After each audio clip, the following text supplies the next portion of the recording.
If Vince is right, and a country like China and Russia, who have not updated their gold holdings and are not forthright about it, and why the hell would they be? They'll come out and say, oh, by the way, we have a lot more gold than we had told everyone. And here it is, come audited. And just like that, the power is sapped from the West and moves to the East, because what has given the dollar its exorbitant privilege as world reserve is the fact that every country in the world has had to stockpile it to buy energy and then take the excess and buy treasuries. You are, in essence, eviscerating both of those things little by little by little by little. Now, much like the way that the BIS operates, they tell the insiders what to do. The insiders have been loading up on gold and repatriating it, and yet the people in the West have no idea what's coming. In recent months, significant developments in the global gold market have come to light, potentially signaling a shift in the international monetary landscape. These developments, primarily overlooked by Western media, could have far-reaching implications for the global economic order and the US dollar's status as the world's reserve currency. According to customs data, the People's Bank of China continued to purchase gold in May at a rate of 53 tons despite publicly announcing a halt to its buying program.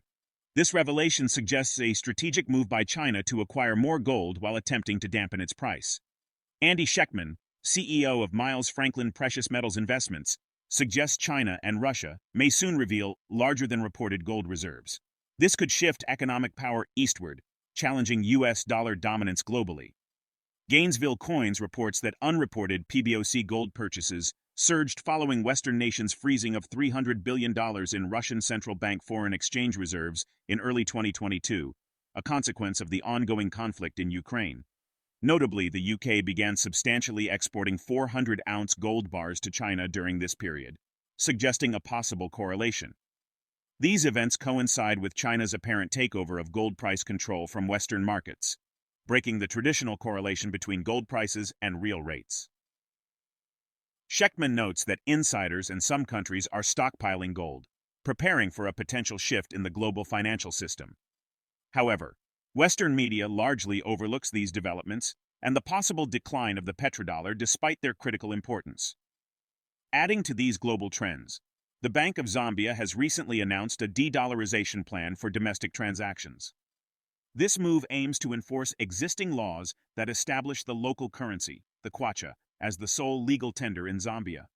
This decision aligns with a broader trend of countries seeking to reduce their dependence on the US dollar. Please tune in for our exploration of AndySchectman's expert analysis. Don't miss out on future content. Hit the subscribe button and turn on notifications to stay in the loop. We appreciate your support. Over the last 3 or 4 years, I have noticed that they aren't. And I have maybe had the courage or the stupidity, don't know which one, to publicly say it.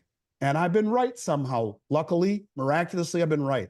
Now, I don't know that I'm right about this, but I will tell you this is exactly how the BIS reclassified gold. They told everyone to buy it and repatriate it, and then bang, somehow it's tier 1. And now the BIS is behind Enbridge. And you see all of these countries accumulating gold hand over fist and bringing it home. And then miraculously, you see the unit token that says, oh, by the way, the gold will all be held at home. And it will be 40% backing.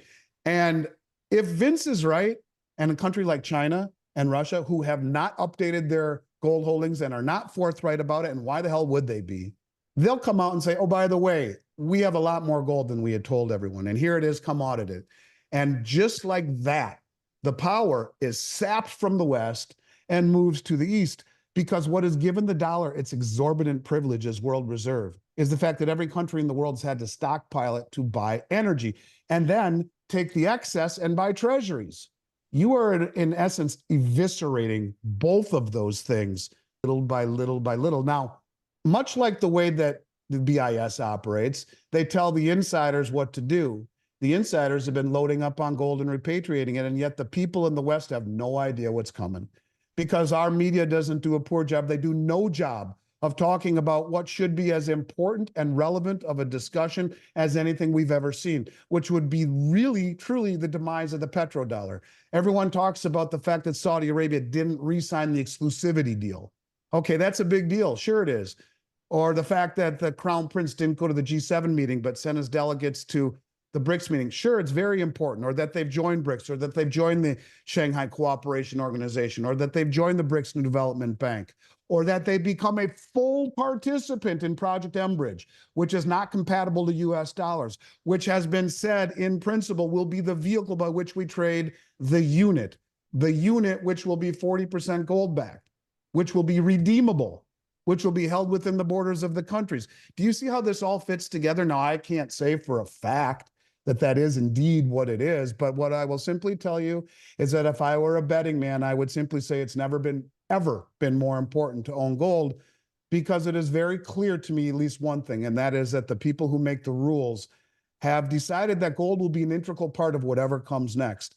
And I think that this discussion about the unit, which is in principle by the head of the BRICS New Development Bank, the former president of Brazil, in conjunction with Glaziev, the architect of all of this is not something to take lightly. As the BRICS nations continue their efforts to reduce reliance on the US dollar, the American financial system faces mounting challenges. The Federal Reserve has reported over $1 trillion in paper losses, with more than $100 billion actualized, signaling potential instability for the dollar. Schectman describes an unsustainable cycle. Struggling nations buy U.S. bonds, funding American debt. The U.S. uses proceeds for interest payments and BRICS commodity purchases. BRICS nations then accumulate gold instead of reinvesting in treasuries, weakening the dollar and pound. China, a key player in this shifting landscape, has further reduced its holdings of U.S. treasuries. China's treasury holdings fell to $805.4 billion in August, the lowest since May 2009. Some analysts suggest this sell-off could be linked to China's efforts to defend its weakening yuan, potentially using the proceeds from treasury sales for currency intervention. These interconnected developments paint a picture of a global financial system in flux. Let's get back to the interview. If you look at like rare earths, this green agenda that everyone's going on in the European Union and here, 100% of all the rare earth metals, 100% were refined in China last year. 75 to 80% were produced or accumulated or mined in the Eurasian continent. So countries like the United Kingdom, which are now replacing everyone else in bond holdings, they're outpacing most of the other countries, including China. They're buying more of our treasuries. So you have a broke country, the United Kingdom, buying the bonds of an even more broke country, the United States, and the proceeds that we get from the sale of the bonds to the United Kingdom, which, by the way, Jim Willey says the Fed is just paying the UK under the table to buy those bonds. I can't vouch for that, but I know he believes it. And we take the proceeds of those just to pay the interest on the debt that we already have and to buy commodities from the BRICS nations, who then take the proceeds and normally would reinvest them into treasuries, but instead they're buying gold. And so gold goes higher as the dollar and the pound falls further. They're the ones that produce and accumulate and refine all of the natural resources. We're the dummies who deal in opaque debt instruments.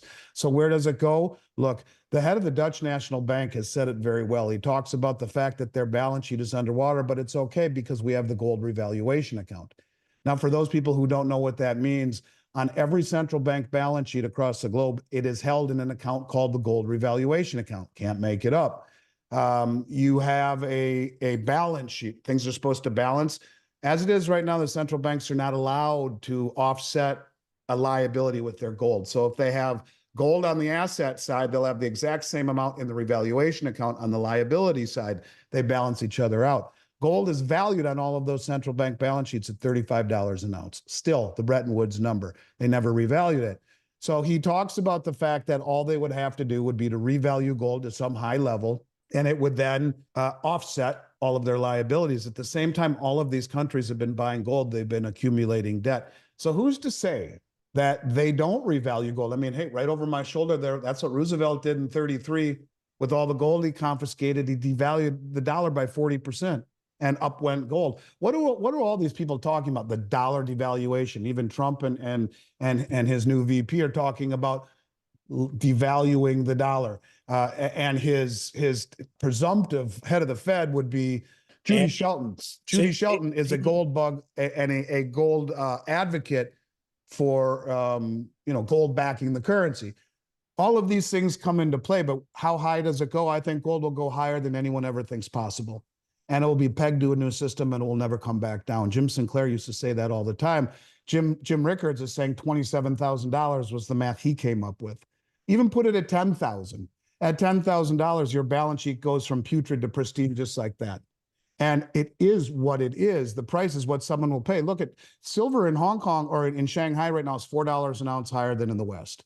And all of that silver is being arbitraged over. There was a new report that Vince Lancy just came out with talking about how China is buying all of the silver before it's even refined in South America. And they're paying way more than anyone else in the West. And they're gobbling up all of it at a higher premium before the West can even have any idea. And it doesn't affect the price because they're buying it before it's refined. And they do the refining back in China. So how high does it go? Peter, I think it goes higher than anyone ever thinks possible. How might the ongoing shifts in global gold reserves, de-dollarization efforts, and changing treasury holdings impact the future of international finance and the US dollar's role as the world's reserve currency? Share your perspective in the comment section. If the video resonates with you, join our community by subscribing to our channel and enabling notifications with the bell icon. Thank you for being a part of our community.